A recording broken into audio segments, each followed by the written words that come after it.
ओम नमः शिवाय। दोस्तों, आज इस वीडियो में जानेंगे मंगला गौरी व्रत, सावन सोमवार व्रत या सावन के महीने या उनके अलावा जो व्रत पड़ते हैं उनमें कौन कौन से शास्त्रों में ऐसे कार्य हैं जो वर्जित माने गए हैं। जैसा कि सावन का माह भगवान शिव के पूरे परिवार को बेहद प्रिय है। भगवान शिव माता गौरी धरती पर विचरण करते हैं। जो भी भक्तजन सच्चे मन से भगवान शिव का पूजन करते हैं, माँ मंगला गौरी का व्रत करते हैं, सावन माह में माँ मंगला गौरी प्रसन्न होकर मनवांछित फल की प्राप्ति करवाती हैं। इसके साथ ही कई जातक कई चीज़ों से अनभिज्ञ होते हैं या भूलवश कोई ना कोई ऐसी गलती कर बैठते हैं। उनमें सर्वप्रथम है, महिलाएं या पुरुष हमेशा अपनी शिखा को, अपने बालों को बांध कर ही हमेशा पूजन करें। जैसे कि शास्त्रों में माता काली के खुले बाल, केकई के खुले बाल रौद्र रूप, गुस्से के रूप को दर्शाते हैं। तो आप इस बात का विधि विधान से शास्त्रों में पूर्ण रूप से वर्जित माना गया है। खुले बाल, पुरुषों की खुली शिखा को हमेशा बांधकर पूजन करना चाहिए। कई महिलाएं अज्ञानतावश खुले बालों से मंदिर में जाकर पूजन करती हैं। पानी झरझर बहते रहता है स्नान इत्यादि के पश्चात। यह पूर्ण रूप से वर्जित माना गया है। हमेशा बालों को बांध कर रखना चाहिए। पूर्ण रूप से सुसज्जित होना चाहिए। 16 श्रृंगार करने के पश्चात अगर सुहागिन है महिलाएं तो ही पूजा करनी चाहिए। हमेशा बालों को बांधकर पूर्ण रूप से श्रृंगार इत्यादि के पश्चात मंदिर में कदम रखना चाहिए, पूजन इत्यादि करना चाहिए। उसके पश्चात जब आप संकल्प लेते हैं, हाथों में हमेशा प्राचीन समय से आपने देखा ही होगा कि पवित्री होती थी, हाथों में आपने देखा होगा उसका अब स्वरूप अंगूठी के रूप में आ गया है। अंगूठी रिंग जो हमेशा दाहिने या बाएं हाथ में हमेशा होनी चाहिए। जब आप जल चढ़ाते हैं, जब पूजन करते हैं, यह बेहद फल देने वाला और व्रत को सफल बनाने वाला माना जाता है और शुभता का प्रतीक होता है। हमेशा ही हाथ में चांदी की हो, सोने की हो, जैसी आपसे बन पड़े, हमेशा ही पवित्री या अंगूठी धारण करके ही पूजन को प्रारंभ करना चाहिए। इसके पश्चात सावन माह में भगवान शिव के व्रत के दिन या माता गौरी के व्रत के दिन प्याज, लहसुन जो तामसिक चीज़ें होती हैं प्रथम रात्रि से ही पूर्ण रूप से त्याग करना चाहिए। सावन के माह में बैगन खाना, दूध इत्यादि वर्जित माना गया है। हरी साग सब्जियां, क्योंकि इसके पीछे वैज्ञानिक कारण भी है।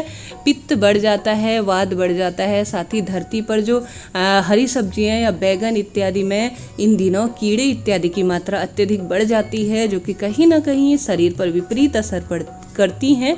तो यही एक कारण रहा होगा कि इस महीने इन चीज़ों के लिए वर्जित माना गया है। दूध इत्यादि भी, जैसे कि भगवान शिव पर सर्वप्रथम अभिषेक किया जाता है, सबसे ज़्यादा अभिषेक इस महीने भगवान शिव का दूध से किया जाता है।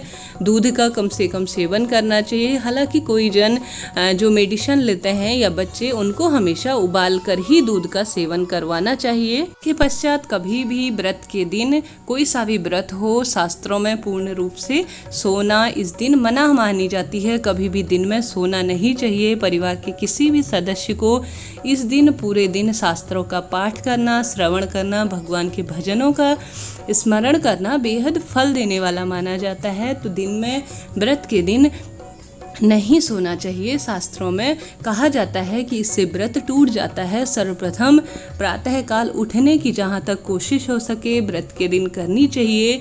ब्रह्म मुहूर्त में उठकर सारे कार्य से निवृत्त हो के सुबह सुबह जहाँ तक संभव हो सके पूजन इत्यादि करने चाहिए। इसका कारण यह है कि एकाग्रता बनी रहती है और पूजन में पूर्ण रूप से मन लगता है। इसके पीछे यह एक बहुत बड़ा कारण है।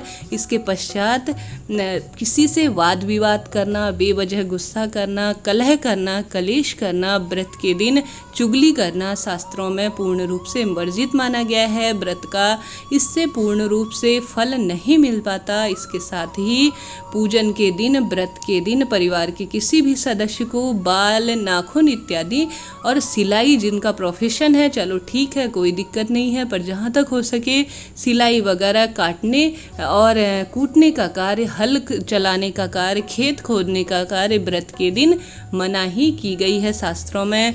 इसके साथ ही इस दिन विशेष रूप से भगवान शिव के नामों का जरूर जाप करें जितना हो सके। माँ मंगला गौरी के मंत्र ओम जयंती मंगला काली भद्रकाली कपालिनी दुर्गे क्षमा शिवा धात्री स्वाहा सुधा नमोस्तुते।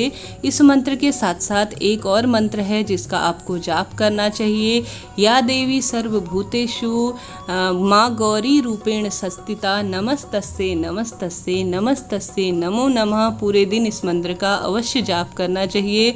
और इसके साथ ही भगवान के मंगल ग्रह को मजबूत करने के लिए विशेष रूप से लाल रंग की वस्तुएं मंगला गौरी व्रत के दूसरे दिन या मंगलवार के दिन जरूर दान करें। सोमवार के दिन भगवान शिव को आप प्रसन्न करने के लिए बेलपत्री अवश्य लगाएं। साथ ही बेलपत्री आप जितना हो सके, आपसे जितने पौधे हो सके मंदिर प्रांगण में या किसी बगीचे में अवश्य लगाएं। इसके साथ ही सफ़ेद रंग की चीज़ें विशेष रूप से भगवान शिव को इस दिन भोग में ज़रूर लगानी चाहिए। जो भी निर्धन जन आपके घर पर कुछ भी मांगने आता हो मंगलवार के दिन या सोमवार के दिन, तो उन्हें कुछ न कुछ दान स्वरूप आप अवश्य दें। भगवान माता गौरी, भगवान शिव किसी भी रूप में आप सबकी परीक्षा ले सकते हैं आपके व्रत के लिए। तो इस बात का विशेष रूप से आप ध्यान रखिए कि इस दिन आप कुछ ना कुछ जो भी आपके मांगने वाले आए उनको कभी भी खाली हाथ ना भेजें। वीडियो आपके लिए यूजुअल रहा हो तो चैनल को लाइक शेयर ज़रूर करें। राधे राधे।